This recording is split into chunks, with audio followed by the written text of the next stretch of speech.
अभी तक चर्चाएं चल रही थी सिर्फ और सिर्फ अमेरिका के अब्राहम लिंकन की, कि देखो देखो ईरान के बिल्कुल मुहाने पर आकर खड़ा है। ईरान तो फंस गया भाई। अब क्या करेगा ईरान? पहले से ही जो वहां प्रदर्शन हुए उससे घिरा हुआ है, दंगाई आज भी तैयार बैठे हैं।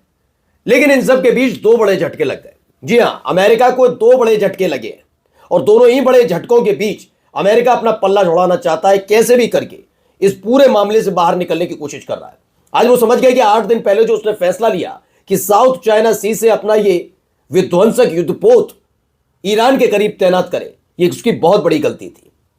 अब साख भी जाएगी, इज्जत भी जाएगी, कोई पूछेगा भी नहीं। क्यों कह रहा हूं? क्योंकि इस बीच ईरान ने एक बड़ा ऐलान किया। इस ऐलान के फौरन बाद अमेरिका के दो बड़े दुश्मन ईरान के साथ आकर खड़े हो गए।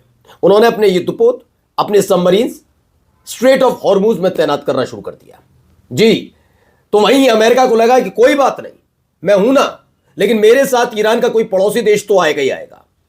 अब तक किसी ने हामी नहीं भरी और एक देश ने तो, जहां पर खुद अमेरिका का मिलिट्री बेस बना है, उस देश ने कह दिया आज से 7 साल पहले, याद करो अमेरिका, हमारे यहां हमला हुआ था, आपने मदद की थी, आपका तो मिलिट्री बेस हमारे यहां है, अब क्यों?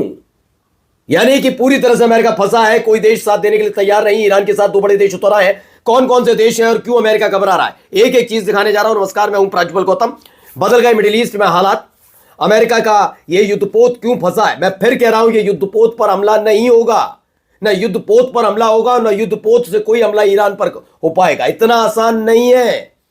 अमेरिका नहीं करना चाहता हमला, वो डरा हुआ है कि कैसे भी करके अपनी इज्जत बचाकर वापस आ जाए। वो कह रहा है मत दो साथ, लेकिन कम से कम कोई देश बीच में आकर ईरान से कहो कि थोड़ा सा नरम हो जाए, जिससे हम आसानी से चेतावनी देते हुए निकल जाए यहां से। अब इसी स्थिति में अमेरिका क्यों? तो सबसे पहले देखिए, एक वीडियो निकलकर सामने आई है, इस वीडियो को देखिए।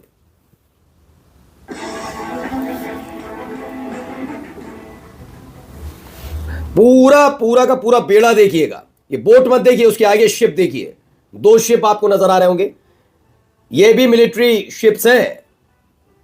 उसके पीछे देखिए सबमरीन, पनडुब्बी भी चल रही है, एक के बाद एक, एक के बाद एक।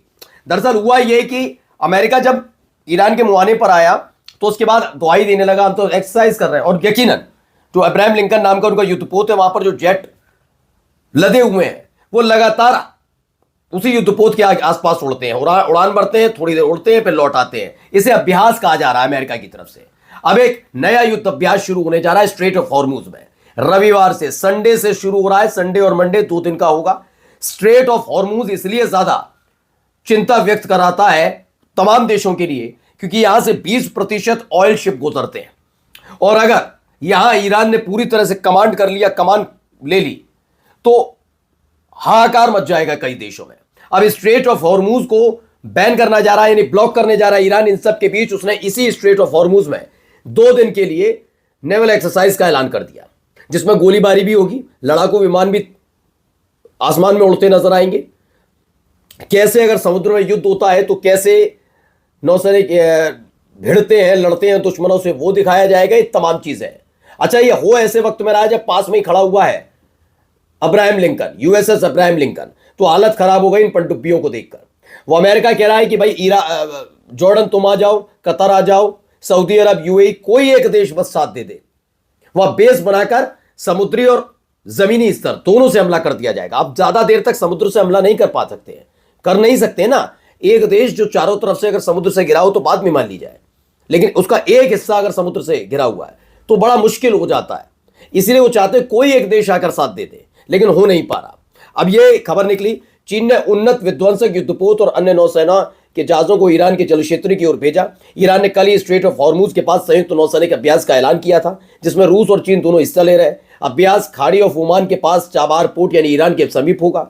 इसमें तीनों देशों के युद्धपोत और आपूर्ति जहाज भाग लेंगे। रविवार से शुरू होने जा रहा है। जैसी ये खबर पहुंची है, अमेरिका के नौसैनिक भी थोड़े बेचैन है कि ऐसा ना हो कि इस नेवल एक्सरसाइज के दौरान दुर्घटना के नाम पर कोई बड़ी घटना हो जाए। होता क्या है कि जैसा समुद्री क्षेत्र है, उसके दोनों युद्धपोत सामने खड़े। मानकर चलिए ईरान का ये खड़ा है, ये खड़ा हुआ है अमेरिका का, वो अपनी अपनी सीमा में खड़े हैं, बीच की एक लाइन है, ठीक है। अगर यहाँ ना नेवल एक्सरसाइज हो रही है ना कुछ हो रहा है। इस बीच अगर ईरान की तरफ से कोई मिसाइल अमेरिका युद्धपोत पर दागी जाए, अमेरिकी युद्धपोत की तरफ से ईरान की युद्धपोत पर दागी जाए, तो इसे सीधा माना जाएगा हमला। लेकिन नेवल एक्सरसाइज के दौरान कई बार ये देखने को मिला है, नेवल एक्सरसाइज हो या फिर आपने एयर शो देखे होंगे, जो मिलिट्री का एयर शो होता है अलग अलग देशों में, वहां कई बार हादसे हो जाते हैं, प्लेन उड़ता हुआ जाता है कभी कभी और वो कंट्रोल खो देता है और कभी कभी रिहायशी इलाके में गिर जाता है। ऐसी तस्वीरें देखी ना, तो उस पर कोई बहुत बड़ी कार्रवाई नहीं होती है, उसे दुर्घटना ही माना जाता है। ऐसी नेवल एक्सरसाइज के दौरान अगर ऐसी कोई घटना घटती है तो उसे दुर्घटना के तौर पर देखा जाएगा, लेकिन उससे नुकसान अमेरिका का हो सकता है। यह इसका डर अमेरिका को सता रहा है कि कहीं एक्सीडेंट के नाम पर ये तीनों देश मिलकर उनके युद्धपोत के साथ कुछ ना कर दें, तो घबराया हुआ अमेरिका। इन सब के बीच देखिए एक और तस्वीर निकल, तो बता दो पर्शियन गल्फ में ईरान की तैयारी है। अमेरिका की धमकियों से बेपरवाह ईरान अपनी ताकत का खुला प्रदर्शन कर रहा है। इसी क्रम में स्टेट ऑफ हॉर्मुज में 2 दिनों के वॉर एक्सरसाइज का भी ऐलान हो चुका है, जो 20 तारीख शुरू हो रहा है, जिससे होकर दुनिया का 20% ऑयल ट्रेड गुजरता है। उसकी अलग अलग तस्वीरें निकलकर सामने आ भी रही हैं। एक और वीडियो अभी आपको दिखाता हूं, पहले ये देखिए क्या कह रहे हैं, जरा इनको बताऊंगा आपको कैसे हालत खराब हो रही है इनकी। जैसे ही खबर निकली उसके फौरन बाद एक और खबर निकल कर आई।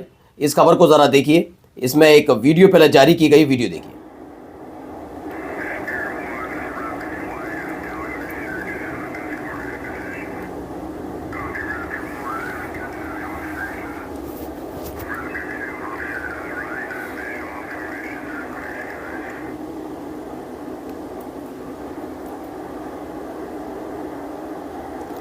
दरअसल इसमें जो बताया गया है वो बताते हैं कि इसमें न्यूयॉर्क टाइम्स के मुताबिक राष्ट्रपति डोनाल्ड ट्रंप को ईरान के खिलाफ सैन्य विकल्पों की विस्तारित सूची सौंपी गई।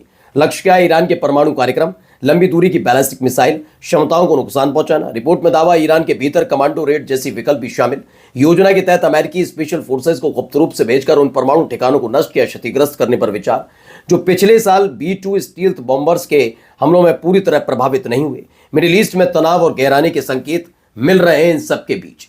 तो वहीं एक उनके दोस्त ने उनका साथ कैसे छोड़ा, जरा सुनिए, गौर से सुनिएगा।